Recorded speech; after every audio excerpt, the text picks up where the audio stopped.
All right, it's PVD Horror. On this podcast, we have movies you should definitely watch, a surprise guest for a segment, and we even talk about our followers who bothered the shit out of us.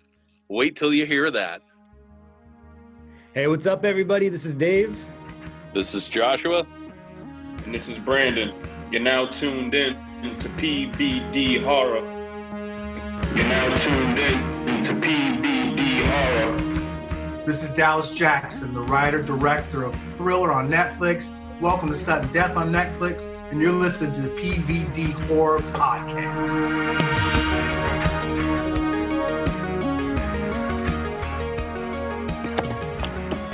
It's time for some horror news. What? Oh, yes. Yes. Fucking hell. Killed it.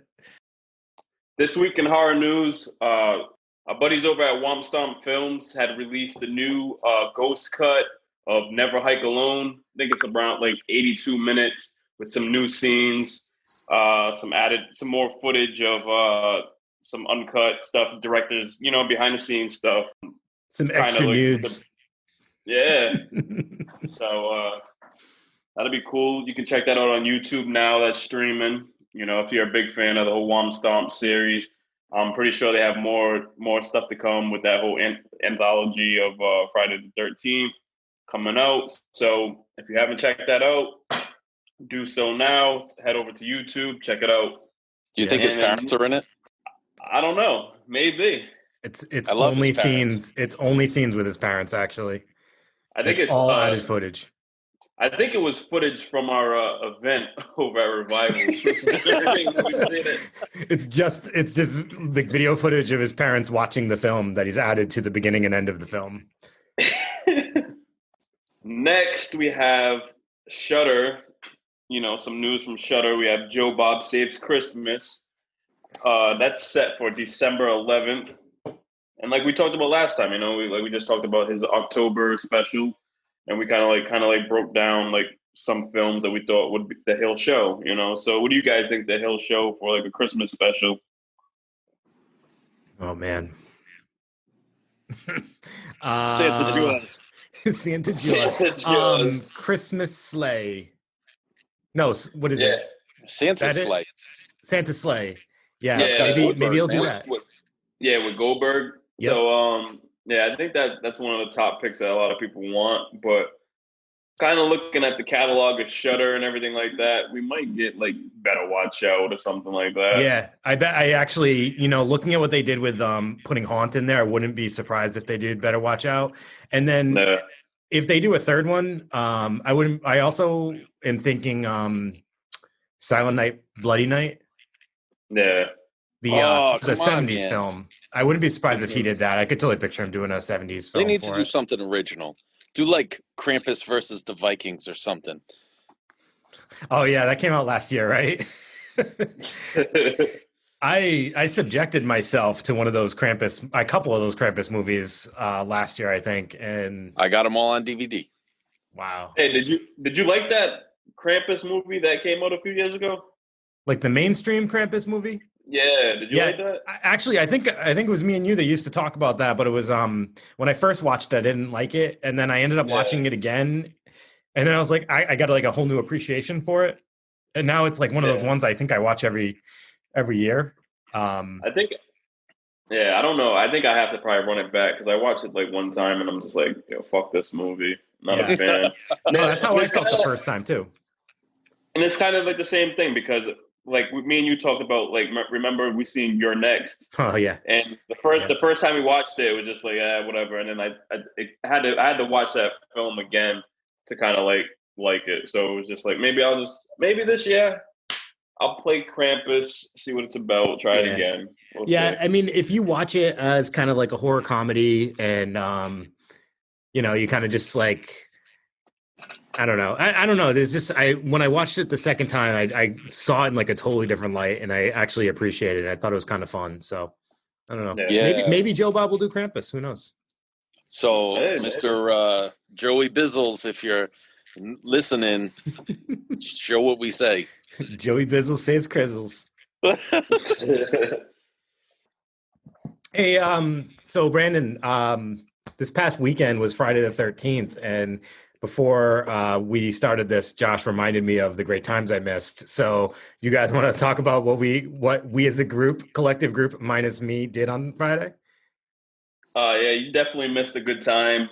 We had our, monthly event that we would always do in the past, like how we'd always have our Friday the 13th event. This time we did it with Buttonwood's Brewery and Origin Beer, for the little continuation of the Oktoberfest that we had.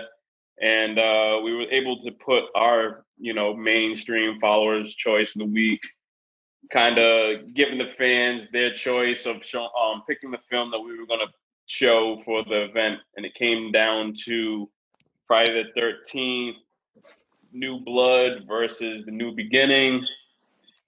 We were kind of, I know a lot of people were kind of feeling a little certain way about it with New Blood winning, but at the end of the day, it was a good time. I would have loved to see New Beginning, but hey, it is what it is. I'm a big fan of the series. I love them all. But yeah, you definitely missed a good time, man. Yeah. And I got most of your beer. So, I think I'm gonna stop my own fucking beers and scares, Yeah, right. You might be low this week, and I got a couple beers to spare. So I'm not gonna lie, I was glad they picked New Blood over the other one, because I have found appreciation for Part 5 over the past few years, and I would have wanted to be there if they're going to play Part 5. And Part 7 is probably one of the lower ones on my list of favorites of Friday the 13th. But Dave, you missed so much. Oh, there was a klepto in the room stealing what was it? The Buttonwoods hats. They stole all the Buttonwoods hats. I'm taking all these hats. Yeah, hats are mine. And it was so weird because the girl that stole it, she just walking around with the hat on. Like, come on, you idiot! Kidding? Like, no, That's awesome. no. So yeah, that happened. Son of a bitch. Yeah. I didn't get him though because I'm too fat to be wrestling people. So thank you to Buttonwoods and Origin Beer Project for doing these events with us. Between the Spooktoberfest and this Friday the 13th, lots of money for animals has been raised. The first one we did for Providence Animal Rescue, and this one was for Abandoned Dogs of Rhode Island.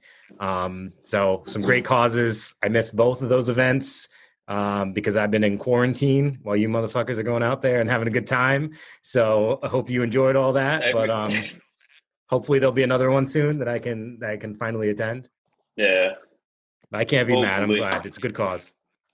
Also, I just want to jump into this situation real quick because today I got fucking time. All right. So this is gonna build into some of our followers that we have. I think I'm just gonna make my new segment today. It's called "Motherfucker, I Got Time Today." Because I posted up a picture, right, myself, and and then you have these questions when you have from followers. Hey, so what's your favorite film of the series? Okay, so I had said, from one of my favorite films from Friday the 13th series, like we just talked about, is Jason Takes Manhattan, and also New Beginning. All right, so and then when you let someone know what some of your favorite films are, and then they're gonna criticize it in a comment section and then you say, hey, what's yours? And then sure ain't those. Look, motherfucker, I don't give a fuck what you. Oh, that's my new favorite follower that said that to you, actually. Right? Nah, you had problems with that motherfucker before too, because he No, I know exactly who you're talking about. Yeah, his little bitch ass unfollowed us because we wouldn't talk to him or something like that. Yeah. And then started messaging us like, hey, what's wrong with you guys? And no, so, I took too long to respond to him. And then he said he made some snide comment and then unfollowed us. Yeah, and then he started pulling that follow, so that we could see that he was following us back. And so I'm just like, fuck this guy. Wow. And then finally we followed him back. But this is what I mean. It's like, if you have your opinion of your films, cool, keep it to your fucking self. I don't give a fuck what you don't like. I like a certain film of an experience that I had. You know what I mean? Like I said, like, to me, those films stand out to me. I love them all. I love all those Friday the 13th films, even Jason Goes to Hell and Jason X, which are the worst films of the series. And I like the 2009 reboot.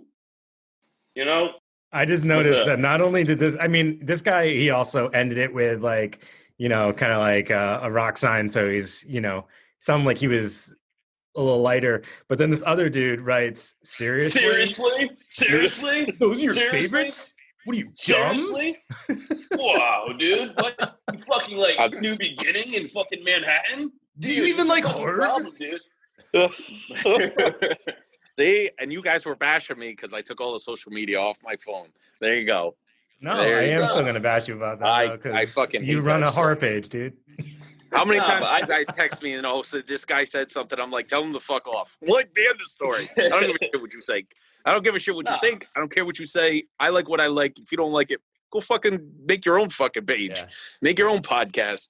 Go watch make your own fucking movie. So, I mean, I'm just going to bring this up too, because now that we're talking about things that have irritated us over the years.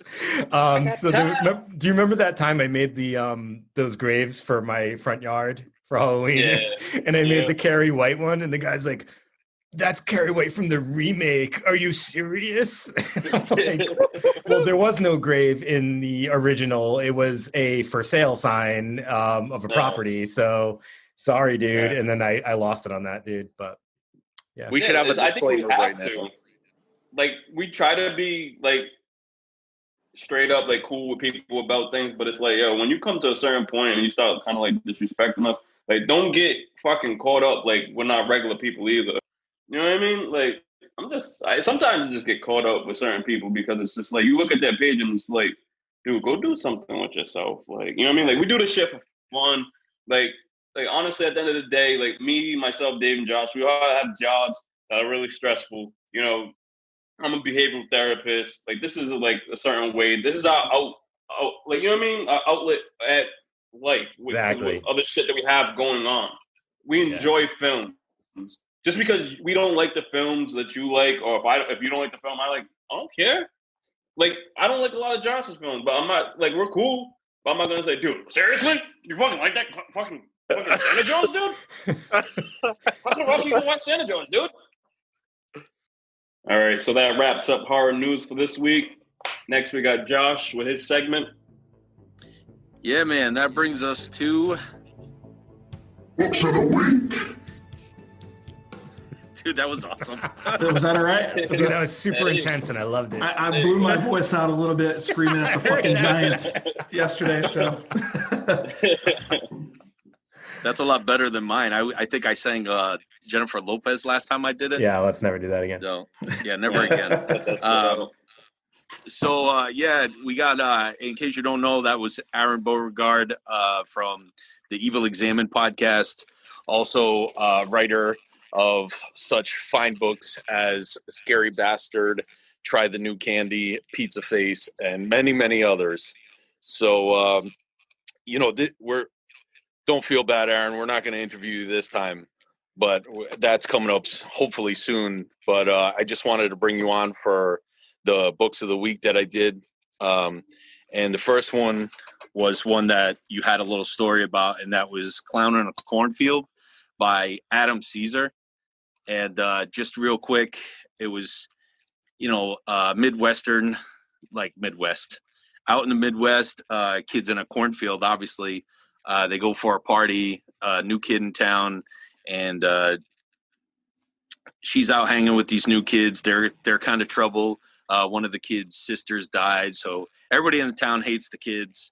Next thing you know, Friendo the clown comes out and starts hacking people to death. And man, it was so many twists and turns in this book. So awesome. As far as slashers go, it was really cool. Spoilers galore here. The whole town goes after these kids, and they just slaughter the kids like fucking crazy. Legit one of the best books of this year, and probably one of the best slasher books out there, even though I think it's a teen book. as odd as that is, but dude, that's a story so fucking good. It was just a solid book. So Yeah, dude, I actually picked up the hardcover too. I haven't had a chance to read it yet, but so I was kind of interested to hear your take on it because I was kind of familiar with some of his other work. I read his book, The Tribesman, which is kind of like an ode to Cannibal Holocaust almost. It's like a short novella. But actually, where I was initially introduced to him, I purchased this book years ago called Jackpot, which was about this serial killer that he kidnaps people and cuts their eyes out and then plays the lottery with like their birth dates, like on their driver's license. And then he just happens to win the lottery and everyone's like, he never expected to win. You know what I mean? So now it's like, oh, this serial killer, this depraved dude has all this money and what's he going to do with it? You know, of course he's going to create some horrific sort of mansion and stuff. So yeah, that book he collaborated with Shane McKenzie, Christopher Ruffey, and David Bernstein with, and I'm a big fan of Shane McKenzie's work. That's kind of what got me to read it. And I don't know if I told you, I did meet him at I think it was TerraCon maybe like 2 years ago, you know, back when we were all doing gatherings. And those back in the day when you could look at people in the eyes. Yes. Yeah, exactly. But he's a really nice guy too. And so I was just happy to see him getting the recognition with this book because he was kind of one of this is a big deal. And that's why I wanted to make sure to buy it, even though I haven't unfortunately got a chance to read it yet. But it sounds like I better based on what you're saying. Yeah, dude, it's not as gory as your books, but I gotta tell you, man, for like, I don't know why it's listed in the teen section at the library. Dude, this is a pretty fucking violent book, and it's so well written. The characterizations are just spot on, dude, on like all the teens. Like, it's just perfect. Yeah, you're not the only one. Oh, I'm sorry. Go ahead, bud. No, man, go ahead. Josh, I was going to ask you, do you have your kids go and get those books for you since you're not allowed to in those sections?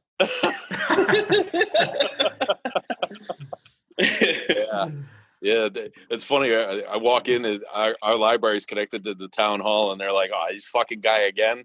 Like, yeah. Well, it must be weird having like you walk in and then you also see pictures of yourself on the walls, along with the other registered ones. Well, it's a pandemic now, so no one in the library, so I'm lucky. Sounds like go ahead, Aaron. Sounds like a character from one of my books, dude. Josh, so I was actually at Barnes & Noble. I was trying to do some Christmas shopping, so I was buying the kids some books, and I was actually in that section at Barnes & Noble, like the young readers, and I had seen that cover, you know, and so I was like, oh shit, that's that book that Josh was talking about that he posted up. You know, definitely the cover definitely stands out, and I think it's really cool illustration that they have on there. So I'll probably check it out myself, get it for X or something like that. Yeah, it was like definitely.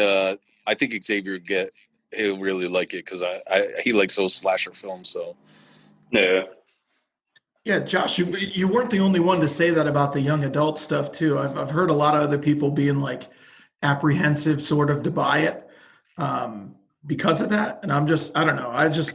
If it's a good book, it's a good book. It shouldn't really. Yeah, I got to tell you, there's one of the other I read. Elizabeth Frankenstein was a teen book, super good. I like that one. And then Rotters, I read Rotters. That was a teen book. I loved it. So I'm like hitting up the teen section for friggin' horror now, which is bizarre. But all the good stuff's coming out in the teen section for some reason. So it's sort of like watching a PG-13 movie, right? Like sometimes I don't do it too often, but sometimes they're good. You know what I mean? So it's like same dude. Well, the next one is definitely not PG-13. I actually got turned on to it from your podcast, and that's I was listening to Evil Examined. I think you were talking about the Iceman and the book. I forget what episode it was. Your back catalog's pretty extensive at this point. But what was it? Richard Zielinski, was it? Right? Richard Kuklinski. Kuklinski. Kuklinski. Dude. That's Holy like a joke name. It doesn't even sound real, right?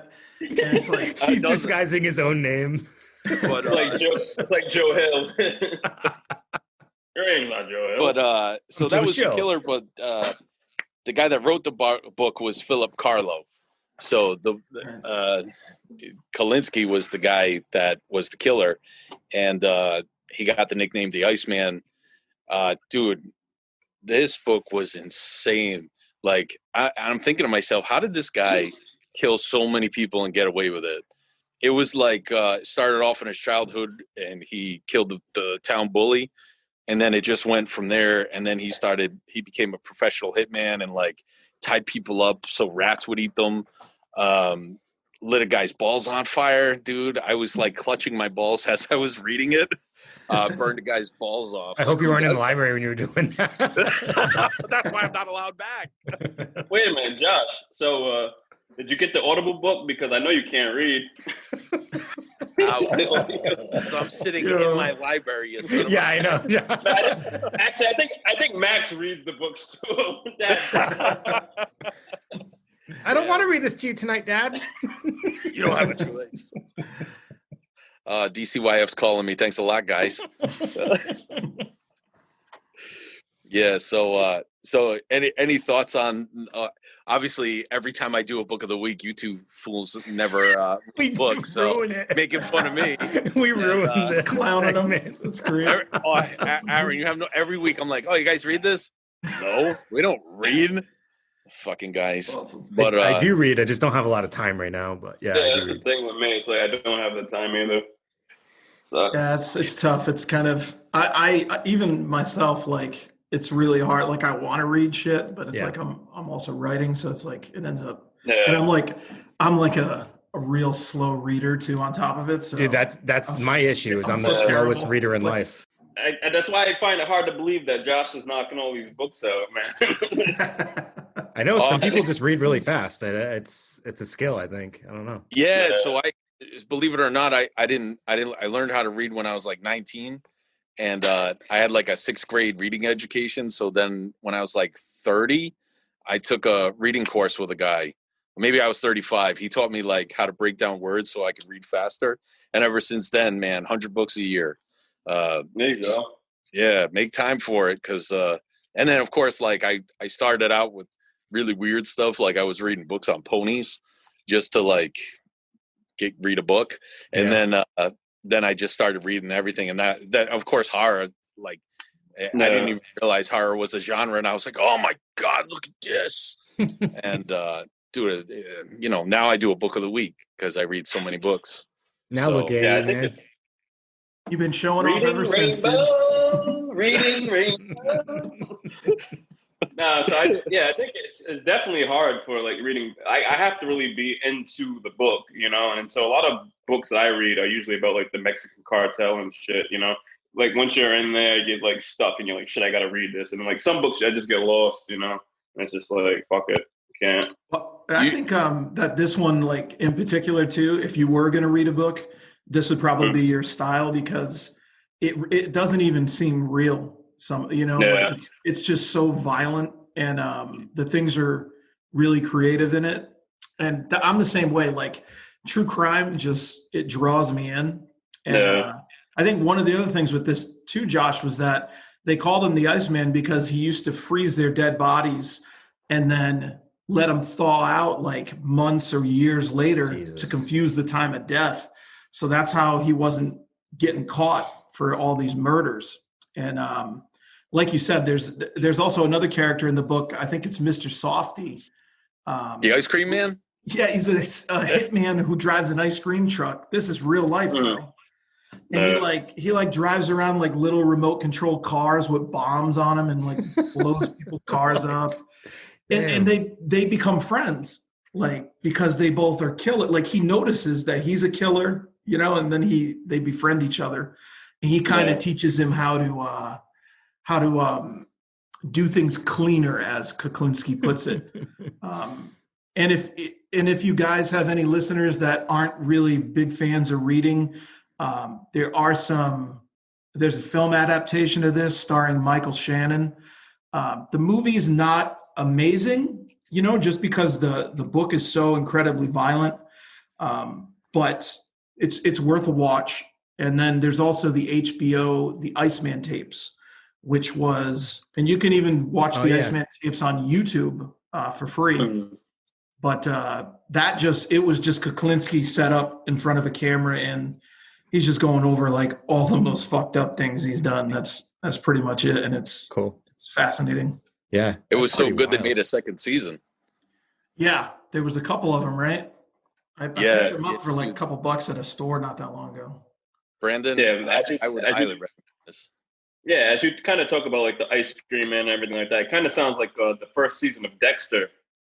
With the killer that was doing all the keeping everybody like chilled on ice inside the. Didn't they call him the Iceman? Yeah, I think it was Iceman or Ice Cream Man. One of them. Oh yeah, well, probably borrowed from it. Yeah. Yeah. Well, Kalinsky came to him because he was in jail and now he's dead. So there you go. I don't know who owns the name. Yeah, I don't know. But, that sounds like a pretty fucked up and interesting story. So thank you guys for sharing that. Yeah, man. Totally. Yeah. Go ahead, Aron. No, I was just gonna say if that's wrapping things up too. I just wanted to say thank you for having me on for the segment. I really been enjoying the show. Been trying to tell folks that I can, and hopefully, you guys will get out and be able to do some more in the future when things get back to normal. Here's hope. Hey, Aron, I had seen that you and the crew from Evil Examined recorded over at the Conjuring House. How was that experience? Yes, so we did a couple episodes at the Conjuring House. The tour of the house was pretty cool. He kind of just went over everything, sort of that happened there and separated from the lore, from the reality, I guess, of what happened. And we had read a couple books from the lady that lived there, kind of going in to prepare for it. The house itself is incredibly creepy. Nothing happened though. We pretty much did everything that we could to provoke a spiritual attack, and nothing happened. But it was still, I would say, it's still a good experience. If you're interested in that kind of thing. Oftentimes, I've never had a true paranormal experience, so that was another attempt to try and get one. But I understand that if you go into a haunted house, you're probably going to have to stay there more than one day to fucking feel something, I would think. Yeah. I could picture the owner. Look at these boobs walking around swearing at nobody.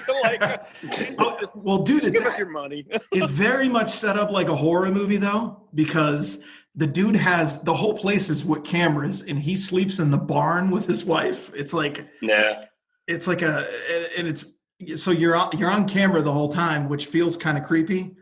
And we're like, hey, dude, did you see the camera in the toilet? You know what I mean? Shit like that. But now, are they living in that house full time now? Because I know they had their first house down in Maine. So is he living down here full time in Rhode Island? I think so, because because they have to kind of be there while the people are staying there. So they're kind of staying in that barn area. But I didn't specifically ask him if that's the only house, but he was there. So cool. It's cool, definitely. Because like we talked about it last time. It's cool that we have someone that owns the house that's into all this stuff. Because like we talked about the last family that lived there, they were kind of protective and they didn't really want people around. So like it's cool that it opens opportunities like this for you guys to record in the house and and just give new life to the whole thing of horror and the Conjuring and the story, so that was pretty cool. Yeah, I was just gonna say it's kind of the opposite of what happened with the Amityville house, where the owners of that totally changed the appearance of the house to deter people from wanting to see it. So it's cool that they want to preserve it. I get what you guys are saying, because you would just hope it would fall into the hands of someone who would embrace it. But at the same time, it's like, why would you buy the fucking house if you creeps are going to just be popping up like us, you know what I mean? Crazy. That's right. Hey, who you calling a creep? Yeah, dude. Yeah, so just real quick, like, just tell us what's coming up with you guys. I know you the Conjuring, you did that. I haven't gotten to those episodes yet. I'm still, I'm about to start the one where I guess JP comes back. Yes. So I haven't gotten that far yet. I'm a little behind on your podcast. And also, I wanted you to promote your new book too. Well, the old book that you redid. So have at it, man. Cool. I won't be too long, but yeah, you can find the Evil Examined podcast on pretty much any platform, and it's just all things that are weird, for anything from horror to ghosts, true crime, UFOs. We kind of just like anything that is just unexplained or bizarre. And yeah, so that's on all platforms. And we recently, as you guys just outlined, did the Conjuring episode. So that's kind of a signature thing because we invested some money to stay there and kind of do a show. And then as far as my horror writing, it is extreme in nature. So if you have any sort of triggers, I probably wouldn't even bother. But I'm going to be re-releasing my book, The Slob, which is set in the 80s. And it's about a girl, a woman who is taking care of her disabled husband who got hurt in the Vietnam War. And she's found like a niche doing door-to-door vacuum cleaner sales because when she was a child, she grew up in this horrible, disgusting household, and her older sister killed herself on the rug, and she had to like clean it up and all this shit. And so basically these demons of cleaning are inside of her, and like she finds this door-to-door sales niche with this new vacuum cleaner that is easy to sell for her, until she goes up to this one house, obviously, that is a little bit more than she expected. And I won't give anything more away, but that's kind of the setup. And then I think hopefully by the end of the year too, I'm going to be releasing a splatter pulp book. It's kind of like my death wish. Like, I love revenge movies. It's called Yellow. It's about a cowardly man who kind of has his whole life taken away from him, and it's a revenge tale. So I think very cool. It's the most violent thing I've ever written by far. Oh shit! Awesome. Nice. Well, we're gonna have Max read that to all three of us whenever he releases. Definitely want to check that out on this podcast. Hey, Aron, real quick before you leave us. So you like revenge movies? Favorite revenge movie? Go ahead. I'd probably go with Death Wish 2. Oh, snap. Yeah. The second one was way more extreme than the first one. And it's just some of the lines in it are just ridiculous. Awesome. So, I mean, that was Charles Bronson. Yeah, you honestly can't go wrong with any of those original Death Wish movies. They're no for all you kids out there. It's Charles Bronson, not Bruce Willis. Bruce Willis. Yeah, that's an Bronson. We should have a whole episode on him. Fuck. He was like, what, 5'0", weighed 100 pounds. He was the biggest badass walking on the planet. Like, well, I never understood why, like, they rape and kill his family in every movie. So I never understood why any family would want to be with him when every single family gets raped and killed. And there's like 5 of them. So fucked up. The questions of life, you know? Yeah, exactly. But thanks again for having me, guys. I really appreciate it. You guys thank you, man. Thank you very much. All right. That was a good one, Dave. Yeah, different. I changed it. Sound like you're pooping. All right, doing it again. All right, so we got a couple of follow-up picks of the week that we're going to cover. So I took a week off, and Brandin took over for me 1 week, and he asked the question. Brandin, what was the exact question that you asked our followers? All right, so the week that I filled in, the question was, what is the best? Let me get Instagram up real quick. The best part Shut the fuck up. All right, so my question was, what is the best horror movie cover art? Okay, so there's a lot of good choices from a lot of different followers, but the clear-cut winner of that week was Jaws. What do you guys feel about that? I was in shock. I was in shock and awe. Shock? Yeah. Did you say seriously? I said, do you even like horror? Definitely not any of those. That's what I said. So they've obviously never seen the cover art for like Dick Shark. Oh my god. Oh man. That is a classic. Not.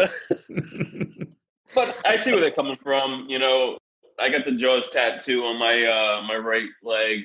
You know, I always thought it definitely does stand out, so I can see where some people come from. But yeah, if you guys, if it came down to you guys, what cover would you guys pick? Brandin, I'm really glad you asked me that question. Let me see. So, all right. So, I mean, when I think of it, I think of like going to the video store, and the covers that stuck out to me when I was a kid were always like, you know, either super violent or whatever. Mm-hmm. So, I mean, I think of like Evil Dead. I think always stuck out to me. I would see that. Ghoulies. I mean, they're not great, but they just yeah, they're not great, but they're like ones that well, I mean, the Evil Dead one's really good, but like the Ghoulies one isn't great, but it's like how awesome was that? Like those guys coming out. Yeah, I don't know. There's so many that stick out to me. I don't know, Josh. What do you got? You know what? I don't even really know the cover artwork per se. Like, there was a lot that really grabbed me, like Godzilla grabbed me, and Gorgo, because I did it really grab you? The covers.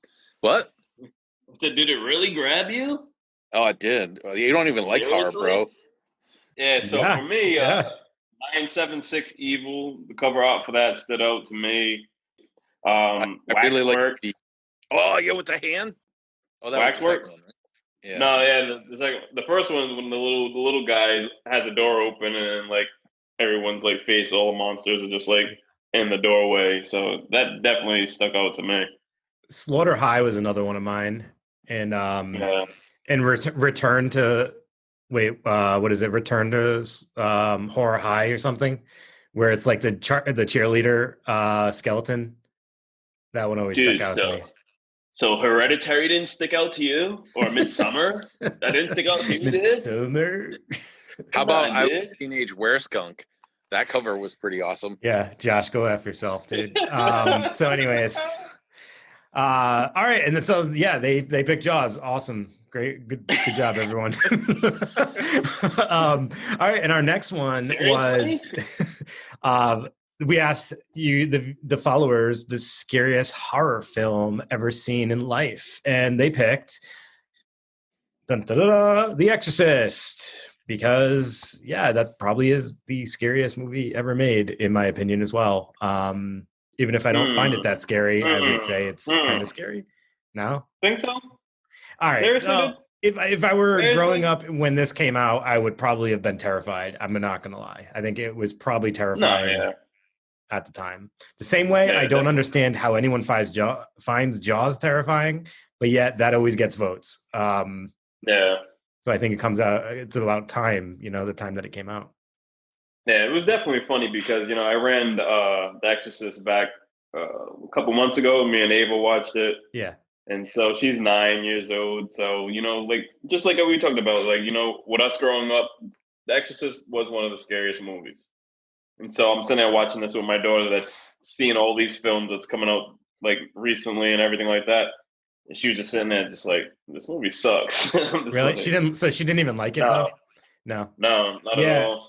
I'm interested by that because, like, I watch it now too, and I'm like, even though I don't find it scary anymore, or do I know if I ever really did, I still like find it to be a good movie. I think I actually like it more than I did, a few years ago too. But yeah, it's interesting to know if like kids would like it nowadays because of what they're used to seeing. It's the same like that with, I think 70s movies especially are harder for kids to watch because 70s movies drag a little bit more, even more so than 80s. Yeah. A little like the soundtracks are a Yeah. little different. You know what I mean? The scariest movie ever, War of the Worlds. With Tom Cruise. Who? Tom Cruise. No. Vanilla no. Sky. What he in Vanilla the Face. Yeah, he was in the remake, but no, the original. So I watched the original when I was a kid. I got so freaked out. I turned it off. I held on to the VHS. It took me 21 years to go back and finish watching that movie. And now I love it, but at the time, the first time I watched it, the scariest movie ever. So I'm gonna make a little. I'm gonna make a confession. I didn't find the movie terrifying, but the remake I actually had nightmares about. The Tom Cruise remake. I had nightmares that came true because I actually find that kind of terrifying to think of like giant creatures coming to Earth and like we're just at their mercy. Oh, I thought you meant his acting.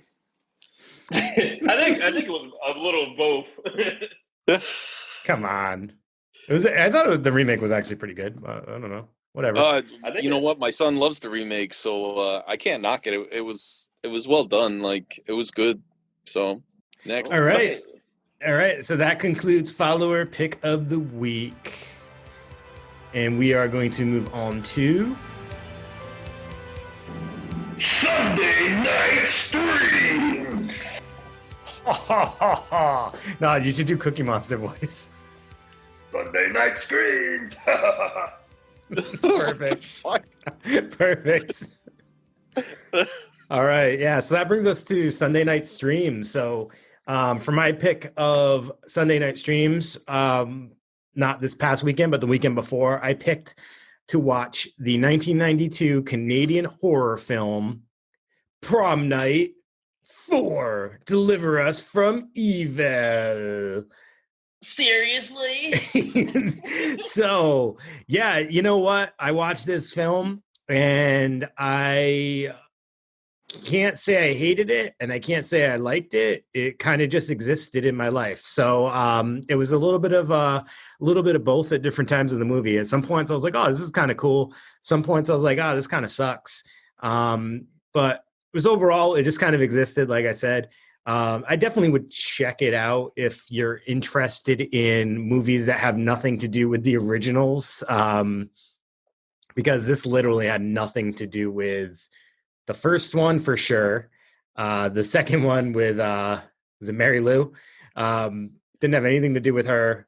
I didn't finish the third one, so I don't really remember the premise of that one. This one was about some priest that kind of goes off his rocker and goes on a murderous rampage and gets these kids at their, I don't know, they go to some home instead of going to the prom where they're going to all just try to do it with each other.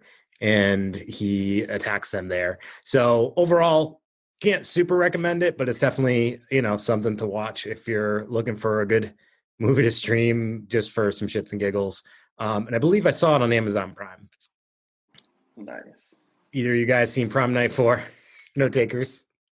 No. How's it feel, Dave? How's it feel? No. I feel like Josh. Dude, how can you watch that film?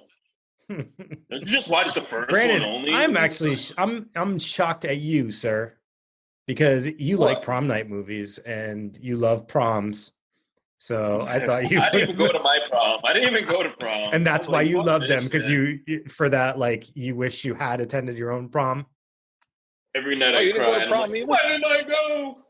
No, I was above some of the kids in my grade. Wow, you know what I mean? I was already going to clubs and shit like that. So I'm like a snob right now.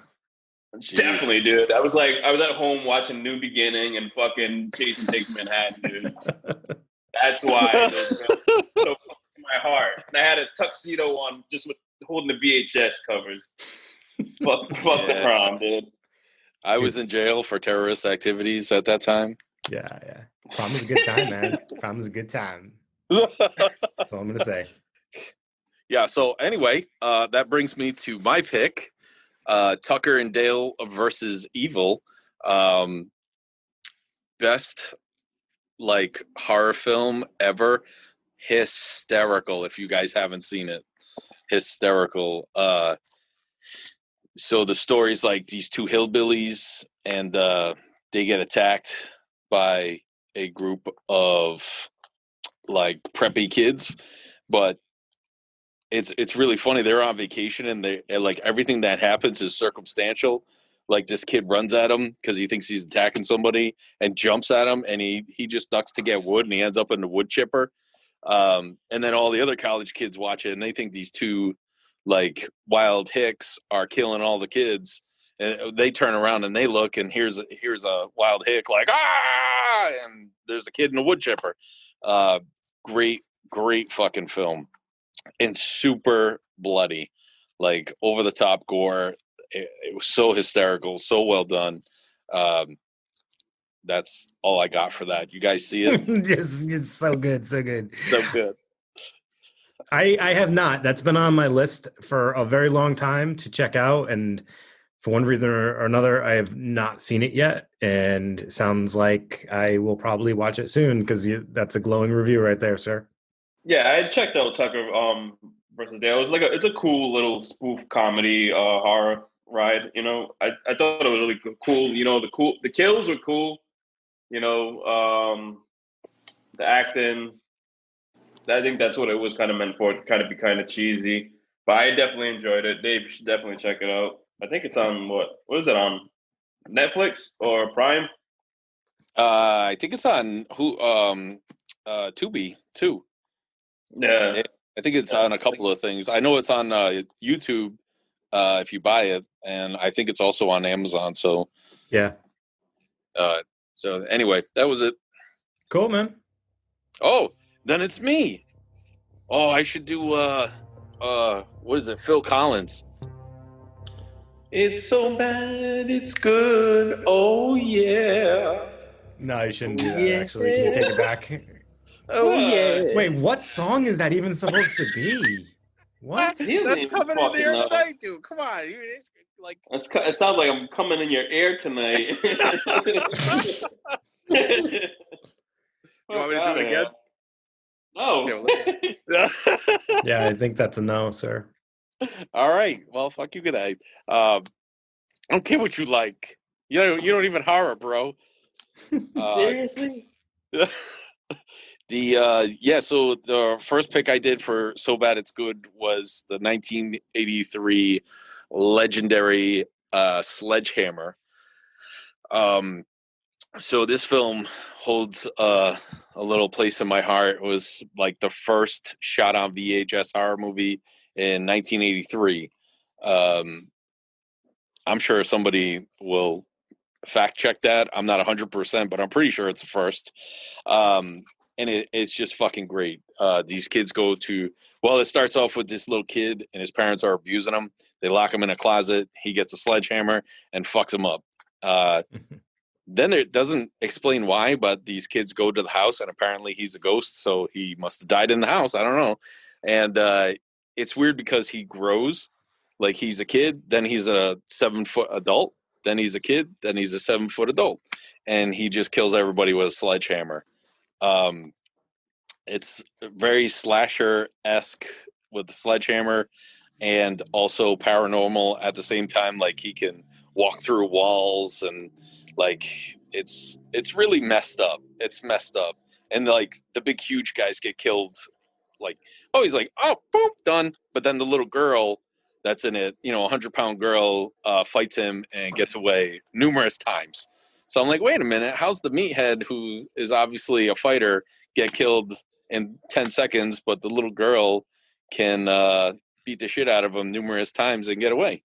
So it's just one of those films where if you watch it, it's like in a car accident, you can't look away. You just can't. So what's your take on it, guys? I've never seen it before.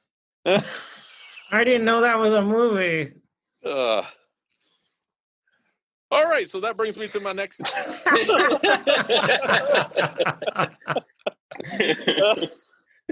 Yeah. Next, please. So, next movie on the So Bad It's Good. Can I phone a friend? Can I call Chuckles in for the segment?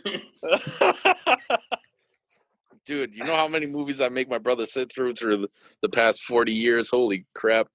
You gotta sit your ass down and watch this fucking movie.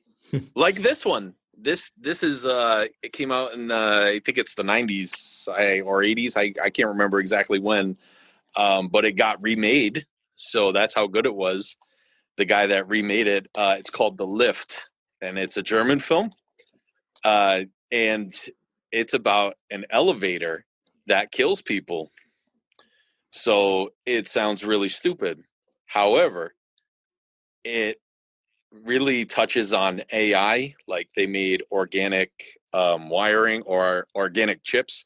And back, it had to be the early 80s because the chips were, those old school computer chips that were the size of your hand.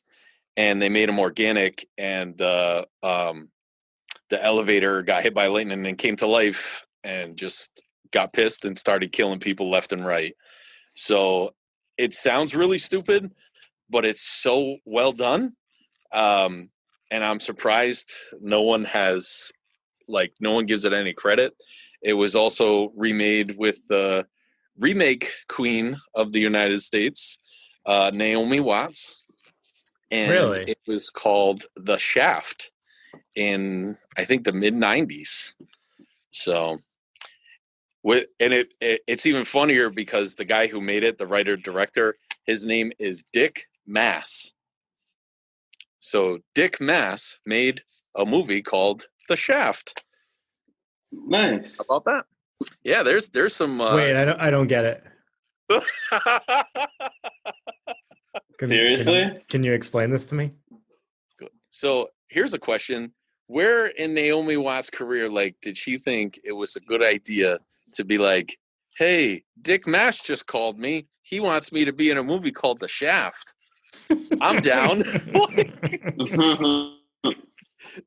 Naomi Watts probably not the best decision, but anyway, the first one was great. I didn't watch the remake because I don't really care, but they're big red doors and they close on people, and the blood is cool, the story's cool, the acting sucks. It's got unless you watch the German, I'm sure, but it sounds like it's all dubbed, but the story and the blood and everything else is pretty good. And the guy's name is Dick Mass, so it doesn't get any better than that. So there you go. That's no so better bad than it's that. good. Can't beat it. I'm sure you guys watched it, right? Yes. Yep. Top podcast in US. Very important to my life. Sorry, to all our Bangladesh followers, thank you. All right, everyone. That brings us to Bears and Scares. Well, that one was scary, Dave. Thanks. That was actually a new voice I've been working on. Thank you very much. So, all right. So 2 movies, 2 great times in my life that I watched movies and had some beers. So let's talk about them here. So the first one I will talk about is the movie I watched this past weekend. It's called Lace Crater. It is a indie horror movie, I guess you would say. It's from 2015 by director Harrison Atkins and starring Lindsay Burge. So, you might recognize these people from probably nothing Josh and Brandon have seen, but this is kind of like the mumblecore group of people that, they make a lot of films that I've watched over time. But this one is a really odd film. So it's about a woman who is on a trip in the Hamptons with a group of friends. They're chatting, they decide to do some psychedelic drugs. One of the guys, it's his family's house in the Hamptons, and then he makes a joke about thinking the house was haunted when they were younger. She goes and stays in this little guest house or something in the back, and she hears the voice, and then a man covered in burlap sacks comes out, and he's been hanging out there this whole time. He turns out to be some kind of alien. He has some kind of sensitive skin condition going on, so he's wearing those burlap sacks so that he does not burn, I guess. I don't really know. She ends up making sweet love to this man, this alien man, and she ends up contracting a ghost STD, and hilarity ensues. Yeah, so I guess he's not an alien; he's a ghost. I said alien, but I don't know. Is he an alien or he's a You ghost? don't even know your own film, dude. I know my own film, Josh. Don't you question me. Was that Bill Cosby Ghost Dad? It was Bill Cosby as Ghost Dad, and he fills her with delicious pudding pops. Yellow pudding Yellow pudding pops. And his wife Clarice. So yeah.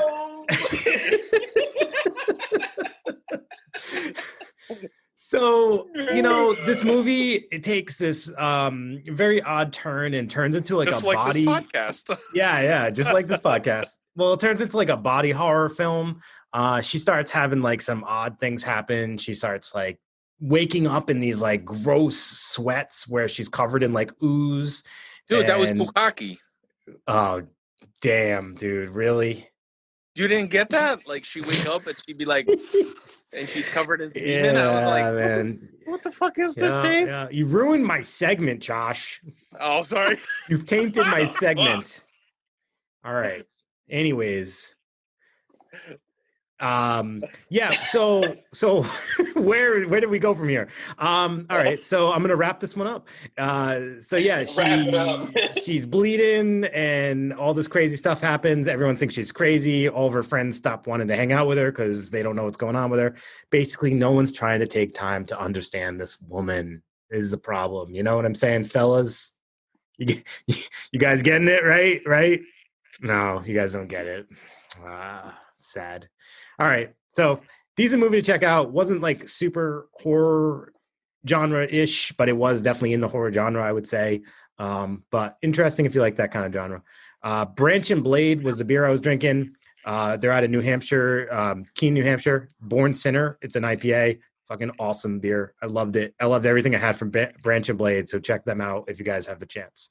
Second film, and I'm going to make this quick because Josh is going to do something odd, and it's going to piss me off. So... His House, new film on Netflix, 2020 film. It's this couple is I think they're from South Africa. I can't remember exactly where they're from, but they end up they're refugees. They are somewhere in England, I believe. And while they're there, they get put in this house, and it's really odd because they get this really big house, and weird things start happening. It's like haunted or something. There's things in the walls.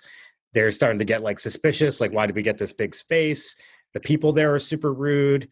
They're black, and then they see other people who are black, but they're actually from Europe. And then, so they're being even black individuals from Europe are being racist towards them. So they don't really know where they belong. The husband in the couple is like super fixated on, this is our home, we're not leaving. And the wife's a little bit more like, we should go back home. I think it's like a movie about remembering who you are, remembering your culture, not losing that when you try to when you move to a new space. So I thought it was a really cool film. I definitely would recommend checking it out. It had some really cool ghosts and, effects in it. And the beer I was drinking for that was Foundation Brewing out of Portland, Maine. Their People Power beer. It was a double IPA. It was freaking awesome beer. And for a good cause, proceeds went to the ACLU, which is all about helping the people. So something I'm all about. Check it out. Check out His House on Netflix. Definitely a good film. All right. That's my segment. You did not like it? I thought it was okay. I'm not gonna lie. I actually really, really enjoyed it. I thought the acting was really good. Don't get me wrong. I from what I've seen, it was pretty cool. It had like some really some cool moments, but I would have to go back and try to check it out because I fell asleep at a few points. And then I woke back up. I'm like, whoa, what the fuck is going on? And then back to sleep. And I'm like, all right. And check it out again. I think that's also kind of where like our horror tastes may differ at times too, though, because like this was more story heavy. And it was more about their culture and stuff like that. And for me, it probably wasn't if you're looking for just like straight up horror, neither of these movies are kind of fit that that category. These are more like almost drama horror in some ways. So that, but you know, I thought it was pretty cool. I thought the actors definitely did a great job, though. I really appreciated the way they were coming across. Yeah, I just think it's hard because it's definitely one of those films that's like, oh, it's just like a little drag, and then it's like the last 10 minutes, it's like, there it is, you know. It's like, so sometimes like those films with me, it's just kind of like, okay, well, was this whole build up really worth it? So, are you done? I'm done. Right. Dude, I watched that movie, The Lace Crater. I was really intrigued. You really watched it? Yeah. And then I was like, why didn't you say something when I was talking about it? I did with the bukkake. Oh, I didn't think you actually saw it.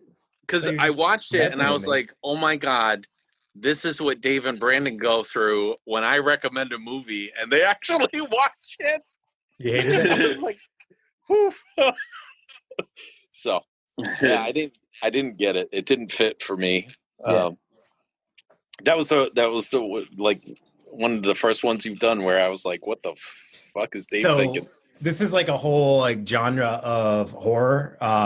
Not so much like the ghost STD part, but like it's called mumblecore.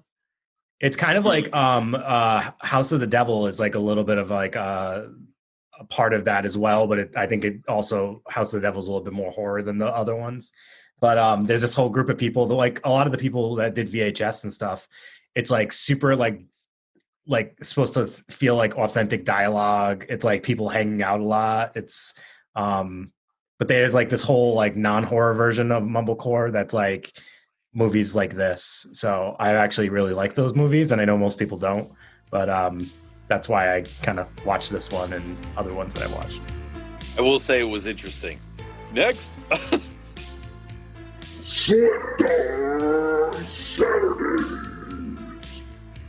So my slept on Saturday pick is the 1990 film Demon Wind. All right, so this film, it's really hard, you know what I mean? It's a cheesy ass film, but I think the effects and everything in that film was just like well done. You know, you have like this fog that comes and it brings all these fucking demons to this farm where these like a bunch of kids are. Like this kid, he brings his friends to this farm where his grandparents live, and then just tell him the story about how his family died and stuff like that, and then just these fucking crazy looking demons, looking like some of the trolls from Ernest Scared Stupid, you know. So like I said, the effects and everything definitely stood out to me. I enjoy films like that from time to time. You know, when they were getting shot, like the fucking yellow goo, like fucking coming out of them, and heads coming off and shit. It's definitely, you know, one of those films that like you can appreciate. Like it was made in the 90s, but it was kind of trying to be like a throwback to like a lot of 80s films. You could see that it definitely tried to rip off like Evil Dead and everything like that. So, you know, like I said, sometimes we just have to step back, and I think like that's the main thing about our group. You know, Josh definitely welcomes a lot of cheesy movies and opens our eyes to it. So I think that, you know, for a lot of the picks of the weeks and stuff now, we've been going back and looking at like certain films and kind of just like giving them a shot. And plus the cover art stands out. Looks like a video games from the 90s. Yeah, it's cool. Yeah, so if you haven't checked that out, do so. It's definitely worth it. Cheesy acting, but I think, like I said, the effects and the gore and stuff like that definitely helped this film. What did you think about it, Josh? I was just gonna say that. Sorry, Josh. I was just gonna say that was one of the best Joe Bob episodes. Was when he did Demon Wind. I thought that was a super fun one for him to do. And sorry, Josh. Sorry I cut you off, but also wasn't that what you nicknamed your farts, Josh? All the time. Only when I pull the covers over my wife's head. Feel the demon wind. Does she start throwing up like that yellow fucking slime out of her mouth when she smells it? Dude, there was a song called Demon Whip, and we changed it to Demon Wind. I swear to God, I watched this years and years ago, and I walk around, feel the demon wind. I think it was a Man-O-War song. So, yep, this was quite a film. Obviously made by a Dungeons and Dragons fan with the lightning and the fog and man and the demons. The makeup was pretty cool for the time. I'll give him that. Yeah, It was cool looking. And then when he transformed into the alien nation guy, I never understood that.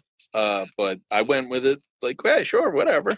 I didn't understand his transformation, but I just went with it. So it was cool. Plus, I Good was pick, under the Brandin. influence of certain things watching this film, so it's The makes first it a time I little saw it, I better. was. Hey. They're much better when you're drunk, right, Dave? That's right, buddy. I guess. Yeah. So who's next? Josh, you can be next. Woo! I picked Repo, the genetic rock opera.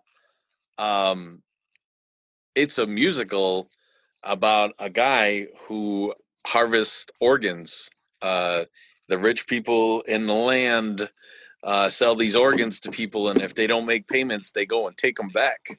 And this guy is the Repo Man. So it's a musical about him and his daughter. This movie, I feel like it slept on. Like, the cast is fucking amazing. They have like legit the best cast. The acting in this, holy shit. And the songs are awesome. And don't let the fact that Paris Hilton is in this like deter you. Sarah Brightman sings in this, and she is legit one of the best singers of all time. I have like every Sarah Brightman album. And her character is just so fucking creepy. It was really gothic. The atmosphere was perfect. The music was good. The acting was good. The cast was incredible. It even had Otis. Like, Mosley. I forgot his Mosley, right? Like, so good. And the blood and guts in this movie, holy shit. I can't believe that this isn't as popular as I would like it to be. Definitely a slept-on film. And you know what's funny? So they were short on budget, and Paris Hilton wanted to make this film so bad, she donated like, I forget how much, thousands of dollars of her own money to cover the budget to get it made. All the proceeds from her adult film, I heard, went to this. all $5,000. Yeah. So she probably made more than $5,000, unfortunately. Josh, what does Sarah Brightman sing that any person would know? She was in the Phantom of the Opera. Like the Phantom of the Opera album, that's her singing. Gotcha. When it first came out, she was the singer. She's done tons of other albums that I don't think anybody really cares about. I have them right here. They're in my library. If you want me to break them out, I can sing. No need for that. We good. we get your drift. We feel you. Yeah. So that was my pick. You guys see it? Yeah, I've seen it. I've never seen it, so I've almost watched it, and then when I had seen that it was a musical, I'm like, yeah, I don't think so. But then, like, I keep on hearing a bunch of good things about it, so maybe I'll check it out.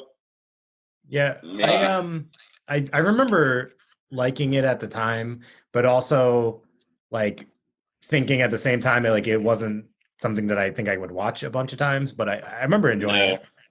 Yeah, and just because I said I don't like it doesn't mean that I'm shitting on people that enjoy it. You know what I mean? Or if I don't like something, or if I like the idea. It's my opinion. Oh boy. Okay. Dave, I'm surprised you didn't like it. No, I do think I enjoyed it. I'll be honest with you. I saw it like when it first came out.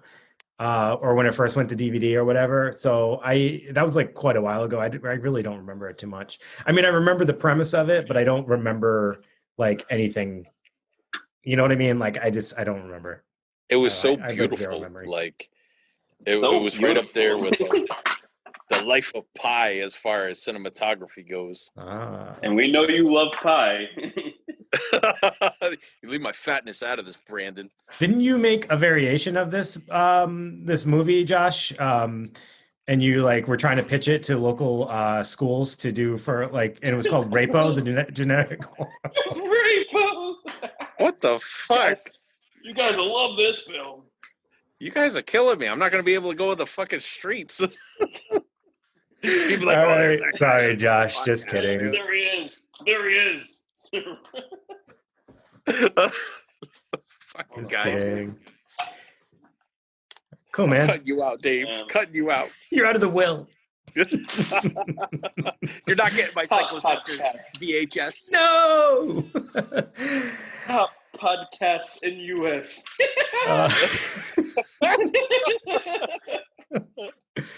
All right, so I guess that brings us to the third slept on.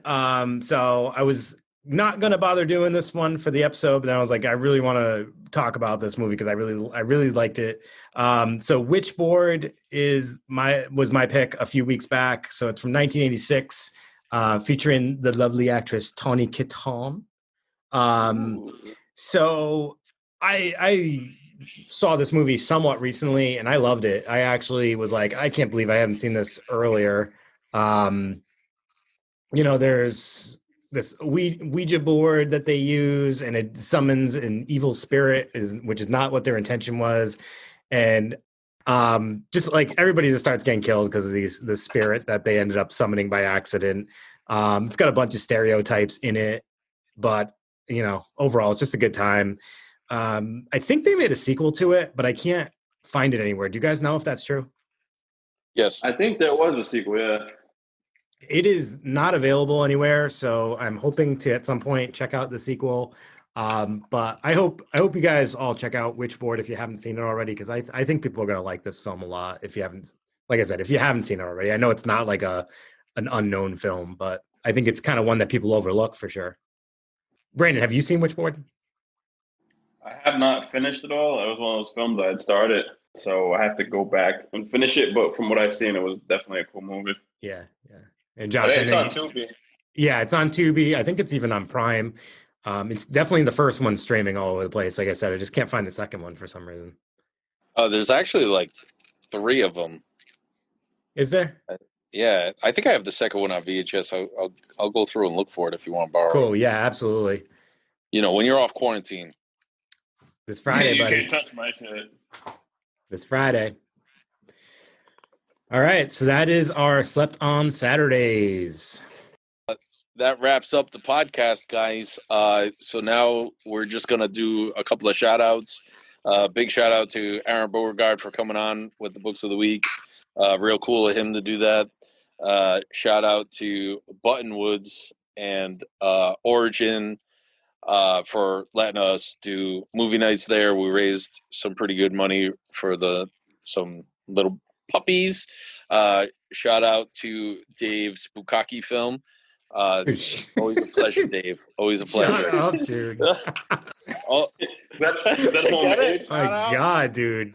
Is that homemade? Yeah. Is that how you got Corona? I don't have Corona. Don't tell people that. Oh, but it's all right to tell him I'm a diddler, you fuck. Hey, Josh, your books are due. Past due. Fucking guy. I have to go Past return some due. books.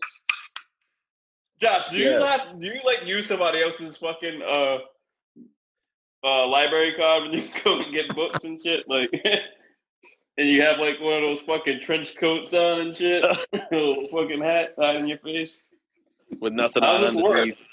Yeah. I flash the librarians when I go in. Totally ruined my shout outs. You ruined my movie, bro.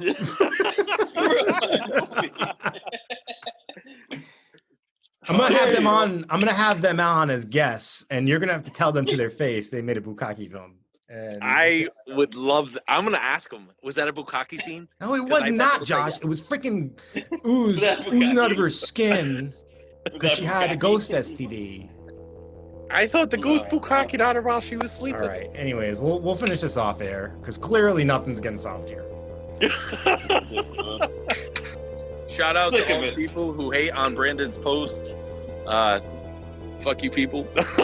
Nah, keep How's that that? hate alive, bro. Keeps them going. Keep it. I need it.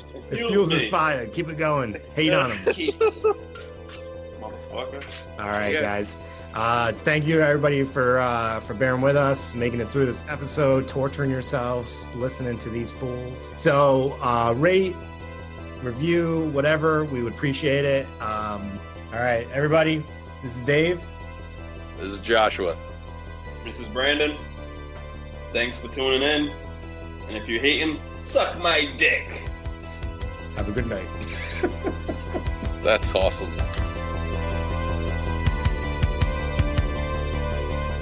Oh, Dave, you missed a good night at Buttonwoods. Oh, dude, thank you for reminding me of the times I've missed.